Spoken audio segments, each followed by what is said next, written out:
Hello viewers, আজকে আপনাদেরকে একটা এলজি 14 ইঞ্চি একটা সিআরটি টিভির প্রবলেম দেখাবো। তো প্রবলেমটা দেখুন যে সামনে আমাদের এখানে হেভি প্রবলেম দেখা দিচ্ছে, মানে এবি উঠে আছে। কিন্তু এটা আমি যখন ভিডিও লাইন দিচ্ছি, মানে এভি যা গুজছি, তখন কিন্তু এবি লেখাটা চলে যাচ্ছে এবং সাউন্ড শোনা যাচ্ছে, কিন্তু কোনো রকম কোনো পিকচার আসছে না। তো চলুন একবার দেখুন খেয়াল করে।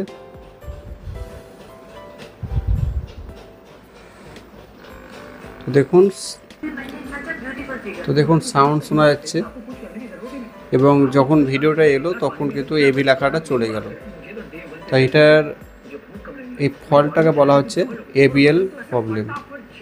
এটা অফ করি, তখন কিন্তু আমার এবি লেখাটা চলে আসছে। তাহলে কিন্তু এটা কোনো জ্যাকের সমস্যা নয়, এটা আমাদের টিভির ভিতরের প্রবলেম। তো এই প্রবলেমটা যেটা নাম বললাম এবিএল কী এবং কোথায় আছে চলুন আমরা একবার দেখে আসি। তো আমরা টিভির পেছন সাইডে এসেছি। তো আমরা এখন যে পিসিবি আছে এবং পিসিবির আগে যে কানেক্টারগুলো আছে এগুলোকে সমস্ত কিছু খুলে নেব একটা একটা করে।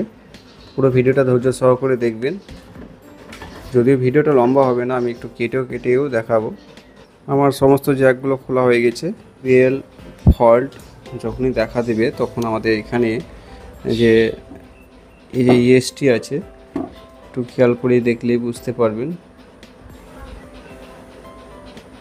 যে এখানে এবিএল আছে, এবিএল পিন 1 নম্বর ও 2 নম্বর পিনে এবিএল। তো এই এবিএল সিস্টেমটা এমনই যে আপনার এদিক থেকে এখানে পিএফ হয়ে আপনার এদিক থেকে এসে 112 ভোল্ট সাপ্লাই 82K রেজিস্ট্যান্স দিয়ে এই জিনিসটি ফ্যাসিলিটি করা আছে। আর এখান থেকে আমাদের সিস্টেম আইসিতে দেখাচ্ছি আপনাদেরকে। দেখুন এখানে এবিএল ফল্ট আছে। যদি আপনার আইসিটাও খারাপ হয়ে যায়, তার মানে আইসি খারাপ হলেও কিন্তু আপনার এই প্রবলেমটা আসতে পারে।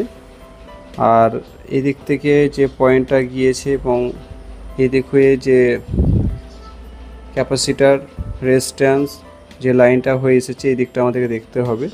তো আমাদের শর্টকাটে আগে দেখে নেব যে আমাদের এখানে যে এবিএল ভোল্ট এখানে আছে কিনা। যদি এটা মিসিং থাকে তাহলে আমাদেরকে আগে এখানে এসে দেখতে হবে। তো চলুন আমরা পাওয়ার লাইন দিয়ে একবার চেক করে নিই। তো আমরা পাওয়ার লাইন দিয়ে দিয়েছি। দেওয়ার পরে দেখুন আমরা মিটারের ডিসি 200 সিলেক্ট করেছি এবং এখানে ভোল্টেজটি দেখব। দেখুন আমরা এখানে কোনো রকম ভোল্টেজ দেখতে পাচ্ছি না এবং এখান থেকে দেখুন বি প্লাস এসেছে 110 ভোল্ট কি 111 ভোল্ট। তো এখান থেকে বি প্লাস হয়ে আমরা এখানে ভোল্টেজ দেখতে পাচ্ছি 113 ভোল্ট।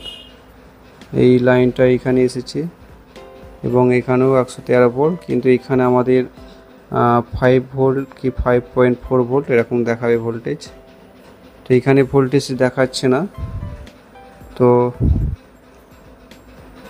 এখানে আমাদেরকে চেক করতে হবে এসি।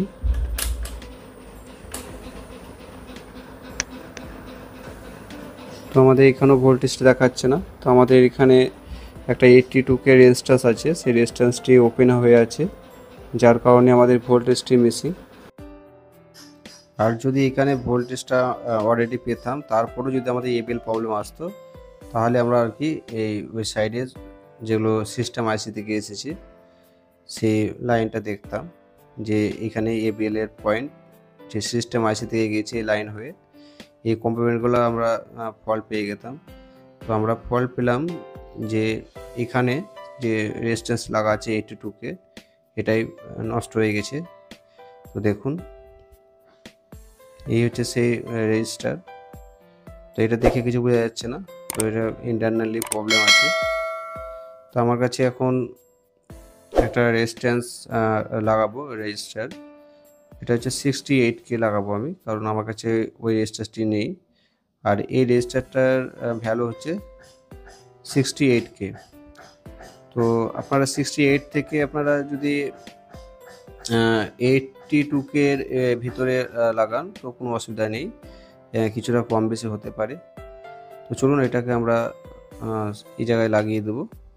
তা লাগানোর পরে দেখবো আমাদের এখানে সাপ্লাইটা আসছে কিনা। তো দেখুন এটা আমরা লাগাচ্ছি। তো দেখুন আমাদের লাগিয়ে দিয়েছি এবং এটাকে এরপরে আমাদের সোল্ডারিং করার পালা। আর সমস্ত কিছু ABL এর প্রবলেম যেগুলো থাকে সেগুলো অনেক সময় কিন্তু আমরা দেখেছি যে ELG-র সার্কিটে 113 থেকে 114 ভোল্ট EST সাপ্লাই থাকে। তো আমরা মিটারের DC 200 ভোল্টেজ সিলেক্ট করেছি। তো আমরা লাগানোর পরে দেখব আমাদের ভোল্টেজটি কীরকম এসেছে। তো প্রথমে আগে দেখব, তো দেখুন ভোল্টেজটি আমাদের এখানে আছে, আর যেখানে ছিল না সেই ভোল্টেজটি একবার দেখে নিই। যদিও ভোল্টেজটা একটু বেশি দেখাচ্ছে, এটা মিটারের সমস্যা আছে আমার, তাছাড়া রেজিস্ট্যান্সের ভ্যালুর জন্য একটু কম বেশি দেখাচ্ছে, কিন্তু ভোল্টেজটা চলে এসেছে। আর ABL-টা মাপতে গেলে আমাদেরকে AC সিলেক্ট করে মিটারে মাপতে হবে। তো দেখুন 5 পয়েন্ট দেখাচ্ছে ভোল্টেজ, আর ভোল্টেজটা কিছু কম বেশি হয় ABL-এর। এটা ব্রাইটনেস কমা বাড়া অবস্থায় এটা চেঞ্জ হতে থাকে ভ্যালু, জন্য আমাদের ভোল্টেজটা বেশি দেখাচ্ছে। তো আমাদের প্রবলেমটি সলভ হয়েছে কিনা একবার দেখে নিই। অবশ্যই ভিডিওতে লাইক করবেন, আর যারা এরকম ভিডিও দেখতে ইচ্ছুক তারা আমাদের চ্যানেলটি এখনও সাবস্ক্রাইব করেনি, তারা অবশ্যই চ্যানেলটি সাবস্ক্রাইব করে রাখবেন। তো আমরা সামনে স্ক্রিনে এসেছি এবং টিভির পাওয়ার সুইচ দিয়ে দিয়েছি। তো আমরা এখানে AB লেখাটা এসেছে। তো চলুন একবার সেটটক্সের লাইনটা দিয়ে দেখে নিই। দেখুন আমরা সেটটক্সের লাইন দিয়েছি, আমাদের পিকচার এসে গেছে এবং সাউন্ডও শোনা যাচ্ছে। তো যাই হোক, আমি এখানে 68K রেজিস্ট্যান্স লাগিয়েছি। আপনারা যদি 82K রেজিস্ট্যান্স পান, এটা হচ্ছে হাফ ওয়াটের রেজিস্ট্যান্স, আপনারা লাগাবেন। তো চলুন আমরা পরে ভিডিওতে আসছি। ততক্ষণে সবাই ভালো থাকবেন। থ্যাঙ্কস ফর ওয়াচিং, ধন্যবাদ।